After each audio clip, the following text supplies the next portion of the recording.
trusting in the bounty of life, receiving openly, and offering freely.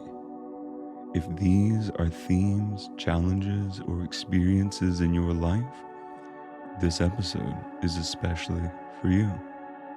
Please sit a while and enjoy the journey.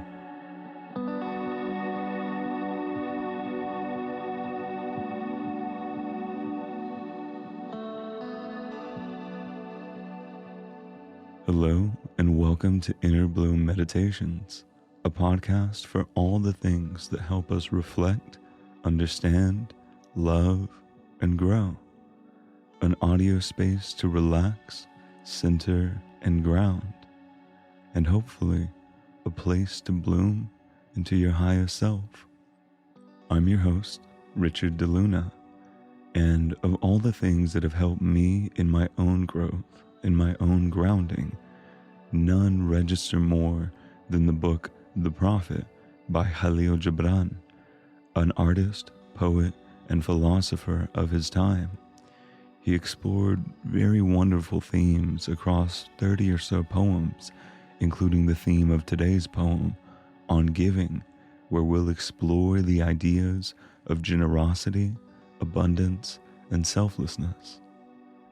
So, without further ado, let's dive into the beauty and wisdom of Khalil Gibran's The Prophet.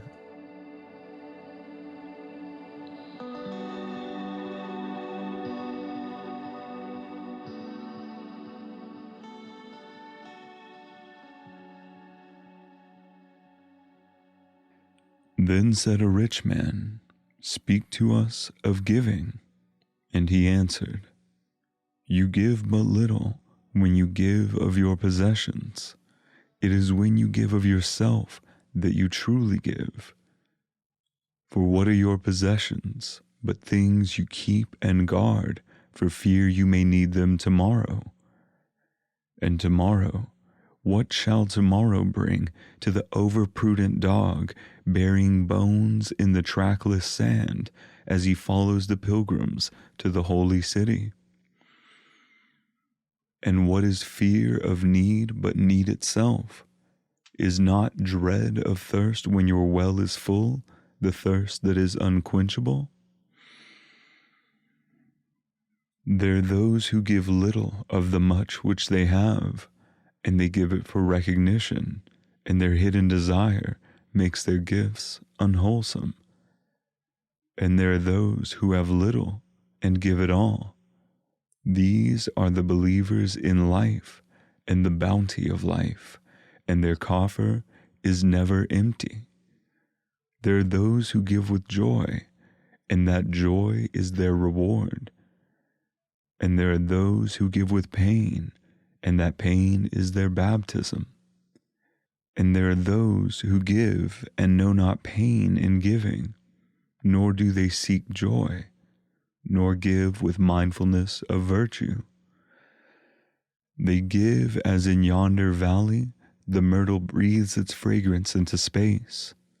Through the hands of such as these, God speaks, and from behind their eyes he smiles upon the earth.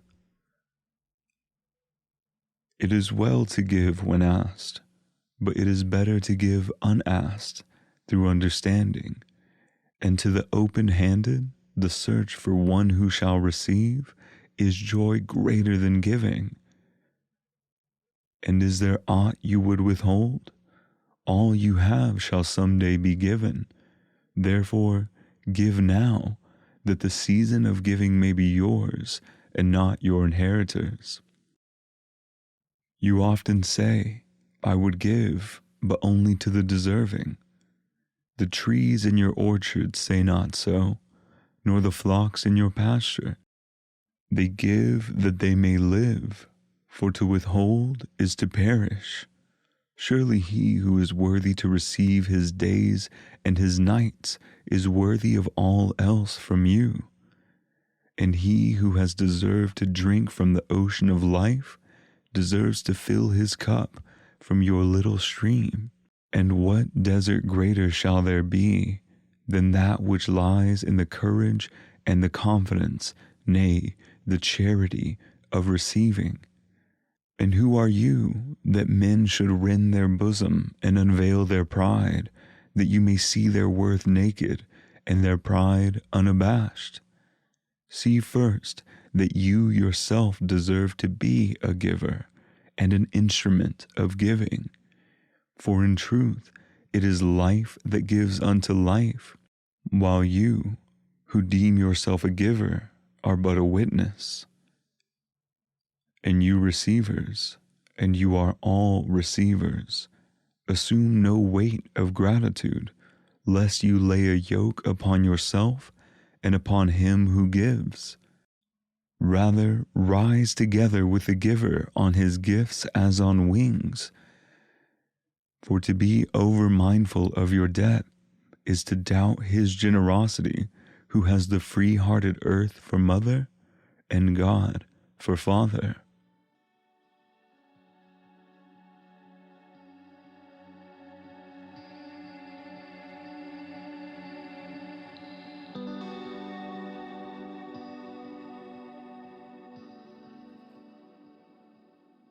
Now that we've shared in this beauty and wisdom, I invite you to take a little time gathering your thoughts on the poem, reflecting, or even journaling what might have come up for you.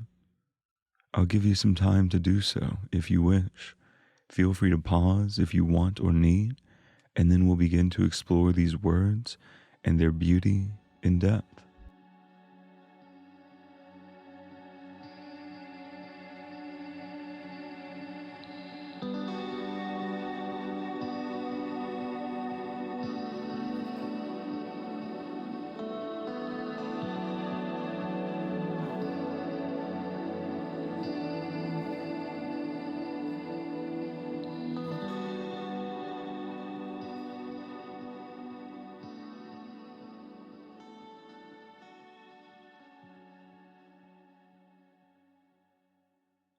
So last week we kind of diverged quite a bit from the format that we had previously been doing, or at least that I had previously been doing, in trying to finish an entire poem in each episode.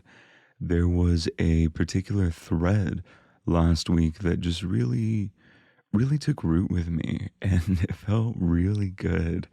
It felt really good to follow that tangent and see what was birthed from that.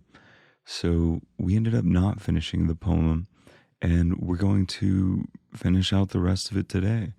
Or if something takes root, maybe just explore that. And I actually really love that happened on this poem called On Giving, right? Which is, in a sense, kind of truly a poem on receiving and being a part of that flow of energy that we are always receiving, and that we also have the opportunity to always be giving. And, I think very important understanding what those things are that are giving, and also ensuring that we are also receiving, right? Not existing in a one-sidedness in either direction, either overly giving or simply receiving. So yeah. Let's see where we left off last week. I believe that kind of the final line that we read together last week was, let's see. Here we are. It was it was maybe one stanza in. It was this line that says, is not dread of thirst when your well is full, the thirst that is unquenchable. So, yeah, what did we discuss last week? I think we discussed these ideas of ways in which we might not know that our well is full, and ways in which our well can be full, and we don't know how to make use of its fullness. So, and a third one is ways in which our well is trying to be filled, or the universe is trying to fill our well, especially ahead of a time of, um, we could say drought, but that doesn't feel quite like what I'm looking for. Maybe just a moment where we are going to really want or need some water, very simply put. And maybe we wouldn't be able to see or know or acknowledge that our well is full because it's below a certain level. So I think the analogy or metaphor that we used was health packs, and kind of describing the ways in which the universe will offer unto us those things, ahead of a difficult challenge. And one of the ways that we can ensure that our well is always full, or acknowledge that our well is full, is to simply keep an open mind to opportunities. And a phrase that I like a lot is setting ourselves up for success. And one of the ways that we can do that is just, it's actually scientifically studied that when we are afraid or nervous or experiencing uncertainty, we will close in. Physically, our bodies, we will make them smaller. We will look down. We will close our bodies in. And when we are feeling joyful or joyous and triumphant, we will expand our bodies out. For a while there, that was the number one TED Talk that you could access that was out there.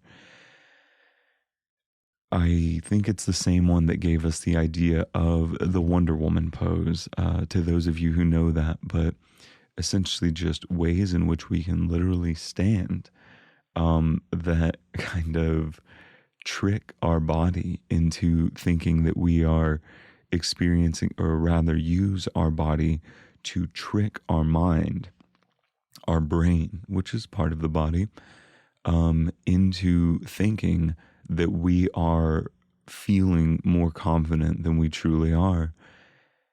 And what it will do is it will reduce the chemicals of stress, which I believe are cortisol and others. And it will increase chemicals that are telling us that we are achieving our goals or otherwise feeling good, maybe dopamine and I believe serotonin. And, actually, yeah, leaning a little more into this free formness of things, I would like to share something that I've been thinking about quite a bit, outside of Khalil Gibran's The Prophet, which is I have these ideas that I tend to chew on for, I think, anywhere from maybe like 4 to 12 weeks, something like that. And they usually come out with a really nice fruit of an idea. Something that I get to sit with is seeing that idea in the moment that it takes seeds or takes seed, and watch it bloom into a plant, maybe into a flower, and maybe even into a fully formed fruit.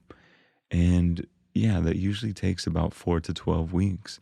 But one that I've been kind of sitting with a lot is that I have this kind of central idea. One of the previous fruits was the way that all things take the shape and form of a torus. So that's Taurus, I believe, not a Taurus, the astrological sign.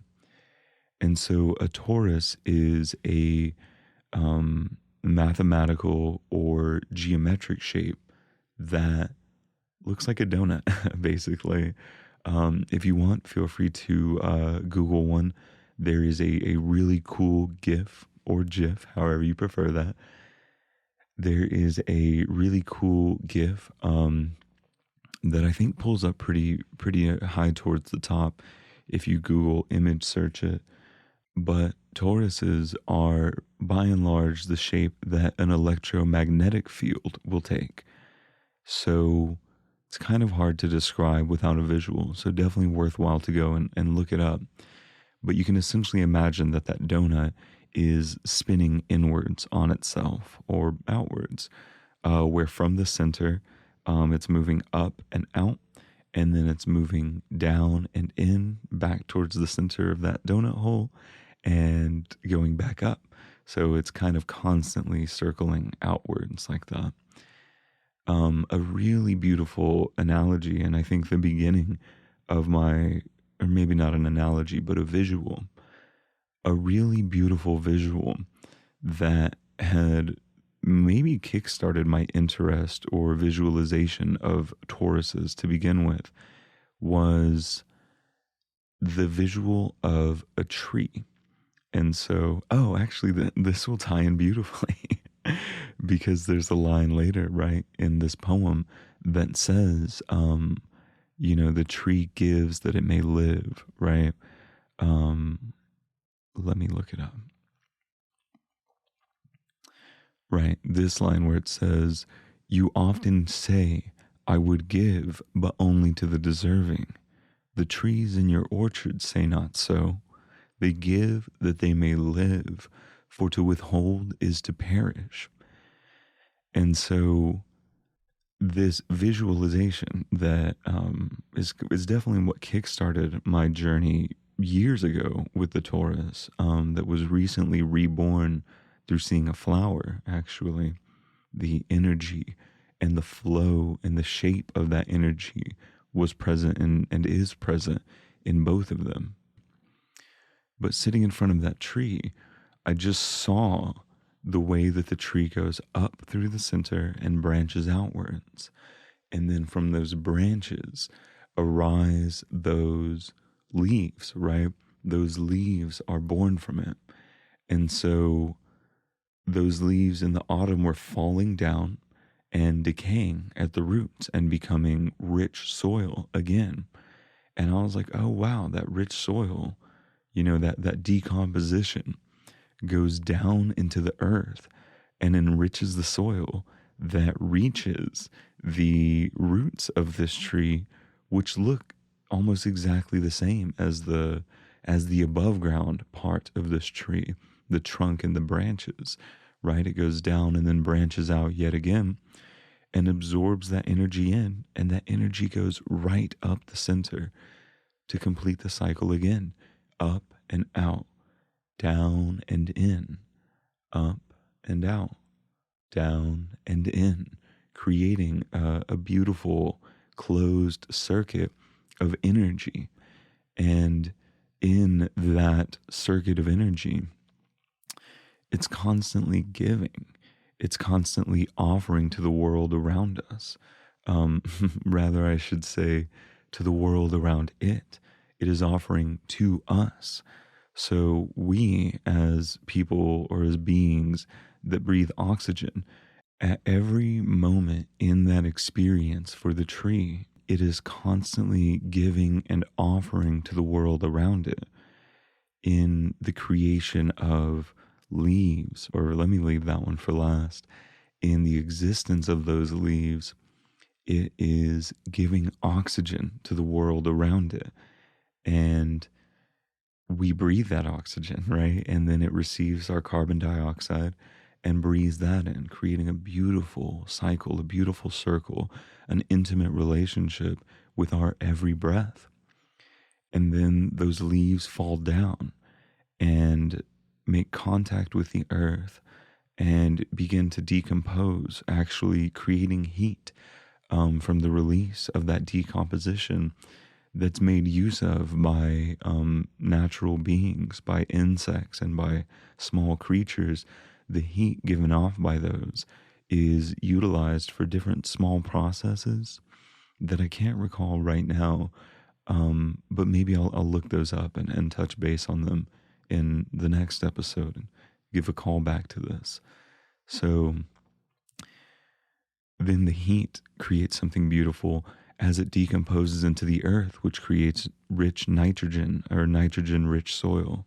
I believe it's nitrogen, but it has elements in it that are very beneficial for plants to consume through their roots, including the tree itself, at which point it receives those decomposed elements, which are via a connection of mycelium, which are parts of the, what is it called? The fungal kingdom. So I think I think it is incorrect to simply call them mushrooms, but basically they're kind of an underground network of mushrooms that we have recently found out hold all kinds of wonderful information. There's a film called Fantastic Fungi or Fantastic Fungi. I sometimes forget. But there's a film that is filmed by Louis Schwartzberg that he's phenomenal, by the way. He has a show called Moving Art that is absolutely beautiful. One of my favorite things to do is to just drink some tea and put on moving art. It is phenomenal, very contemplative, very easy to fall into, and very easy to enjoy. Wordless art with beautiful music, very phenomenal. And so in that movie, they talk about the beautiful relationship between trees and the mycelial network, how they can even communicate to each other through the mycelium, one tree to another, to its children, essentially. It's remarkable and super worth the watch, both the film Fantastic Fungi and the show. But then those roots take up the nitrogen, right? And those roots hold soil together. And we have an example of what happens without the roots of trees and grasses and other things in the American history, the United States history of the Dust Bowl. So in the Dust Bowl, people had removed a lot of the plants that had been there before that were rooting all of the earth together.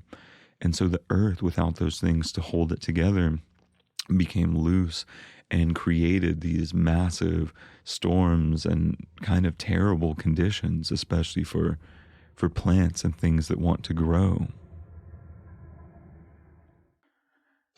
And we are things that want to grow. And ideally, we are wanting the growth of all of those beings around us. And, that's kind of one of those examples, right? Not only our own tree growing, but the trees around us, the beings around us, the flowers and plants all around us, contributing beautifully to this ecosystem that we are a part of.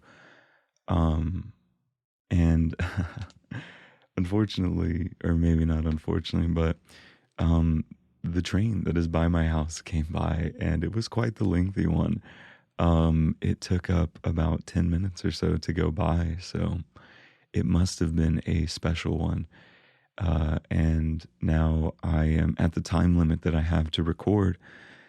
So that may actually be, unfortunately, the end of today's episode. But maybe not. Maybe I'll come back to this and record the rest of it. And yeah, it'll be exciting. I'm really excited to discuss a little more of the tree and dive back into this poem. But until the next time, okay? And yeah, this is the next time. On my side of things, it is officially tomorrow, or at least yesterday's tomorrow. It's always today, right? Yeah, I ran out of time to record yesterday. I am, as mentioned in the last episode, a student right now. Got back into school and also work and also commute as of recently. My car broke down, or I should say my car is getting fixed. So it added a few hours of commute into each day that I have to go to work or school. So we are navigating that. I appreciate your patience. I appreciate your understanding. The setup of Inner Bloom was previously to have an episode every Tuesday and Thursday. The podcast followed by the affirmations. I think there may be a shift in how that works for a little bit. I feel very blessed in the sense that this is still a relatively young podcast. And so there's not too much weight on my shoulders right now. I still want to, with consistency, offer something to those of you who are listening with consistency, right? So I would still like to make sure that I'm dropping at least one episode a week, at the very least, these podcast ones, and then we'll kind of see about the affirmations. Yeah. But we'll figure that out together. I will make sure I'm dropping at least one thing per week while I navigate school and these kind of ramping up assignments and essays and projects that are all very exciting, very fulfilling. I'm very blessed to have those, and very blessed to be making this and to get to share these things with you that, I don't know, they just they feel good. They feel good to share. They felt good when I originally thought them, and in the times that I've spent sitting and thinking about them and executing them in my daily life. In fact, right now, where I record, I am very blessed to be looking out of my back window, that I am looking at this really pretty forested area on the other side of our backyard. So as I'm talking about trees, I actually get to some degree commune with them, right? They're pretty close. They're right there. They're our friends. And so we had been talking about all of the ways in which trees are giving, offering unto us and unto the experience of the world around them. And another way to describe that is a way in which trees are very beautifully tied in, intrinsically so, to the systems that they are a part of. So, picking back up on that, on the ways that trees give, so we've seen all those kind of small ways that they give, not just one individual tree. So, if we imagine many trees over, or even just many rooted beings, many rooted plants in this instance, we see how those things which have sprung from the earth give back to the earth in holding it together. So not only do they have that beautiful relationship with us through air, they also have this beautiful relationship to the earth in holding the earth, almost like hugging it.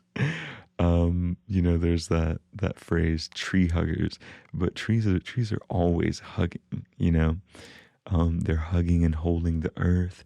They are reaching out to us through their branches, reaching even further through their leaves and through that oxygen, and holding the life that exists within them. I remember even being a child, and in our science textbooks, y'all remember those science textbooks with the really vibrant, almost overly saturated textbook covers, like a toucan or something. In those books, they would show us images, right, of a rainforest and how much life existed on just one large tree in the Amazon, for instance.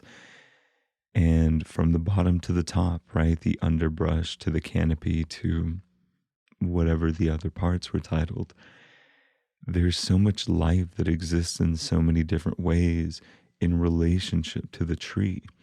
And the tree is a beautiful teacher, a beautiful example, always. I hold the tree in incredibly high esteem, and many people have across history. For instance, the Norse, I believe,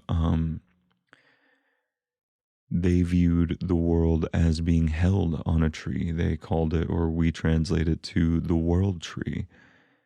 I wish I could remember its name right now, but essentially it's a tree that holds all of the realms that exist. Then, I think in the Judeo-Christian or monotheistic history, the Garden of Eden, I believe that's shared amongst all of them. One of its main kind of most powerful existences were the trees of life, death, and knowledge. Also, really beautiful contemplative concepts, right? To think that the fruits borne by a tree are where we find and engage with the energies of life, of death, or of knowledge. And, I actually, I don't think I had thought of that one in this way until this moment. But yeah, so life and death feel like a little bit of a given in that torus that we spoke of, right? So you have, we would imagine, I think, by and large, life being the part of the energy that rises up and then branches out. And then death is the part of the energy that falls down, comes back in, right? And in further inspection, we kind of see how both sides of that are both life and death. We have the trees falling that create that heat, that offer to the bacteria and the spores and the mushrooms and the insects that consume that, right? So it's very much life for them. And then that energy created through death, that nitrogen that exists and the soil that exists in the soil in this format, the nutrients that exist in the soil in this format, are pushed up into the tree and broken down. So they experience their death. They are broken apart, in a sense, to create the leaves. And so both sides of that, rather all sides of that, a circle has infinite sides. All of those sides are partaking in life and death in simultaneity. And then there's also this element of knowledge, that feels really cool to think about right now in this contemplation club that I'm a part of. There was the sharing of, we were discussing what is love. How do we define it? How do we understand it and describe it in simple terms? And our conclusion was essentially it cannot be described in simple terms, which is to say we didn't really have a conclusion. But in that, I was reminded of, I wish I could remember the philosopher right now. I want to say Voltaire, but that doesn't feel right. I mentioned this element of where he or this philosopher, whoever it had been, discusses some aspect of the world, and kind of in arguing with other philosophers said you seek to understand the fruit as if it simply came into existence as that and nothing else. And so you remove it from the flower and from the seed and from the plant. And in talking about love, we had come across this dynamism of love, of how it exists in time. Time is this kind of love is this kind of dynamic thing. And so to some degree, it has to be understood as the love, or I felt and offered forth. To some degree, I felt love has to be understood in its forms as a seed, as a plant, as a flower, and as a fruit. And thinking of that, and that specific comparison was maybe the love of a child, which is very pure, but also kind of one-sided. A child is not too often existing in the complexity of understanding for the other person involved, because their own complexity is relatively small and beautiful. But then the love of romance is different, and then the love of humanity is yet different again, sharing threads but kind of blooming, right? Evolving. And this is also true in astrology. I am going to be really excited for when we move into the astrology chapters of this, or episodes of this podcast. Yeah, there's so much fun to explore and so many things. But even in astrology, as an astrologer, we posit that the soul goes through at least these 12 steps of growth and evolution, the first six of which are very much oriented towards growing the self. So, quick aside to astrology, those would be kind of the roots, if you will. When we look at an astrological chart, it's in a circle. And so those first six steps are on the bottom half of that circle. And they're the first six houses, is what we call them. And then you reach the seventh, which is, to oversummarize, the house of relationships. And so on a clock, that would be kind of 6 o'clock to 3 o'clock. And then you move from 3 o'clock all the way back up to 12 and down to 6. Just for visualization, the numbers in astrology are the 7th house through the 12th, and 7 through 9 are relationship with another person, usually singular or a little more singular oriented. And finally, you arrive at the 10th, 11th, and 12th houses, which are very much community oriented.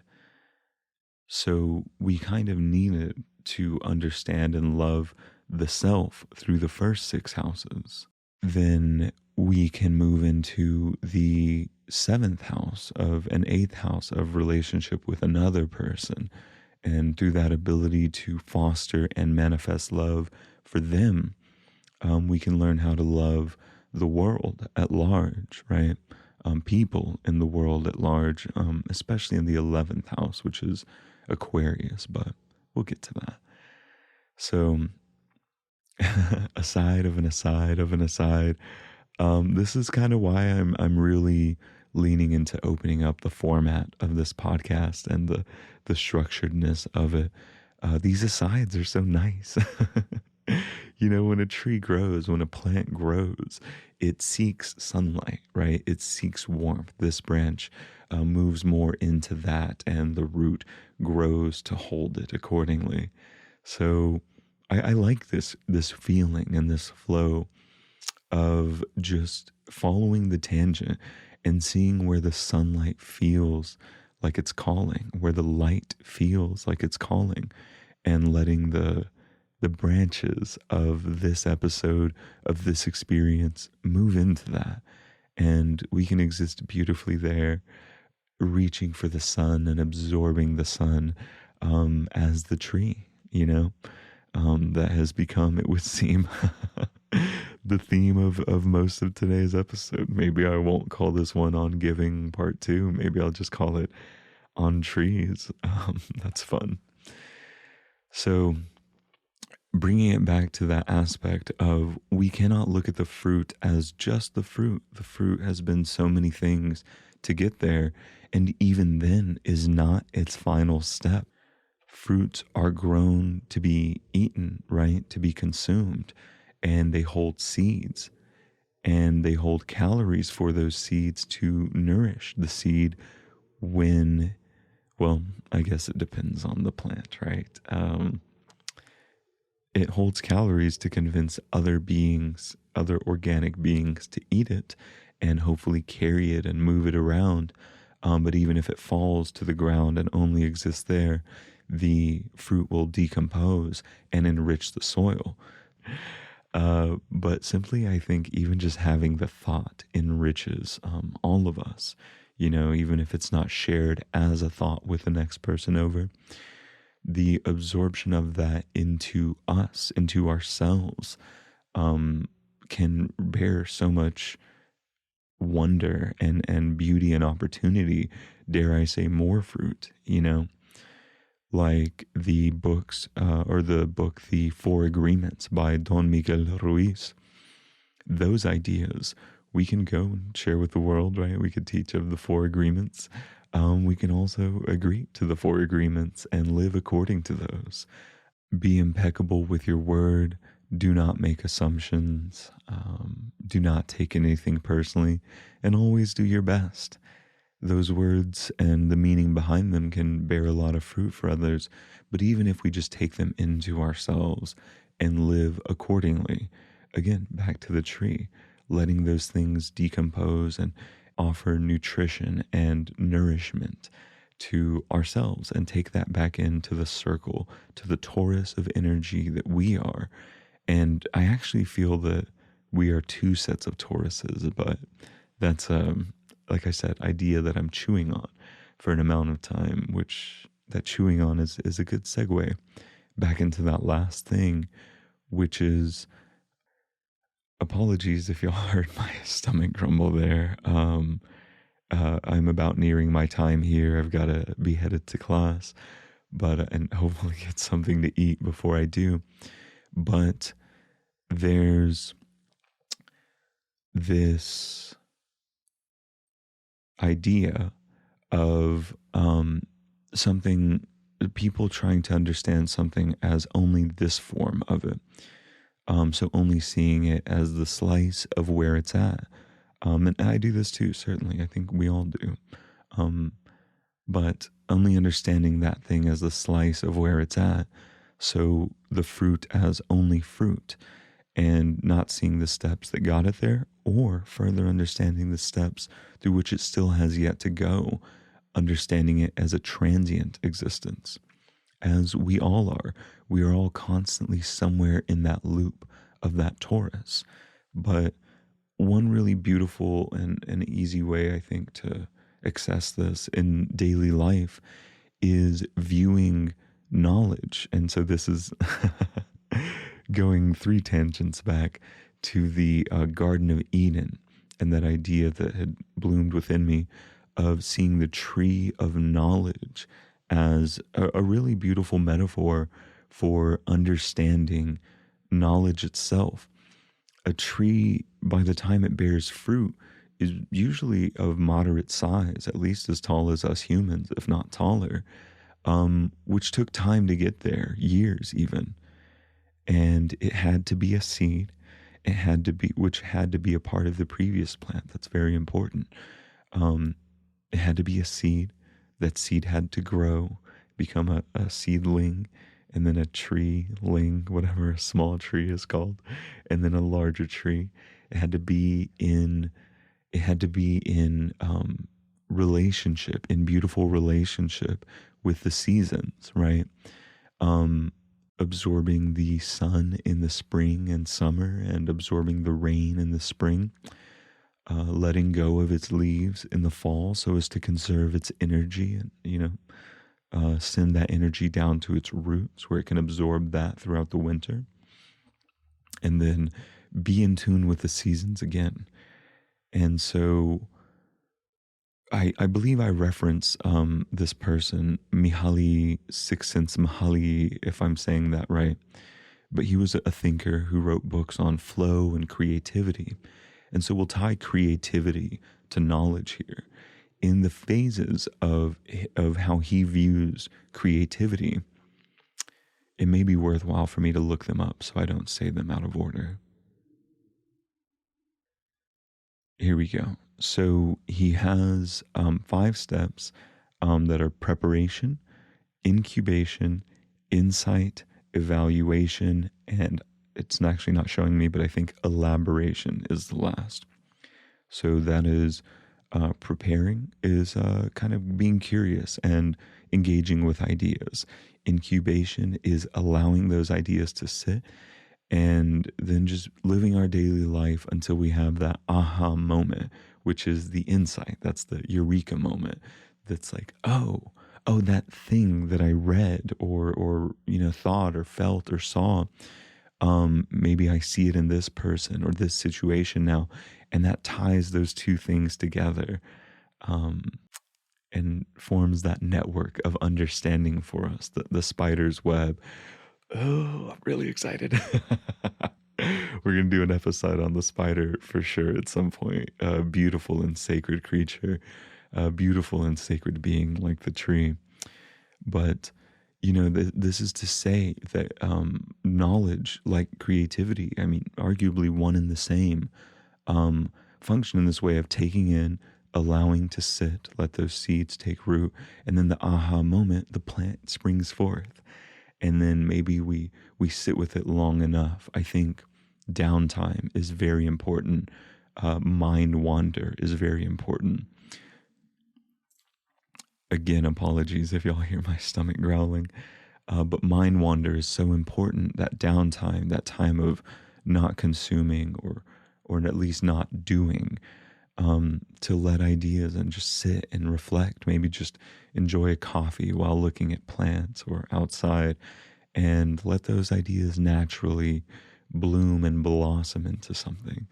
And so then eventually they can become these fully formed fruits. But for something to form fruits, it has to live in its seasons in accordance with these moments, um, which we could expand on ad infinitum, right?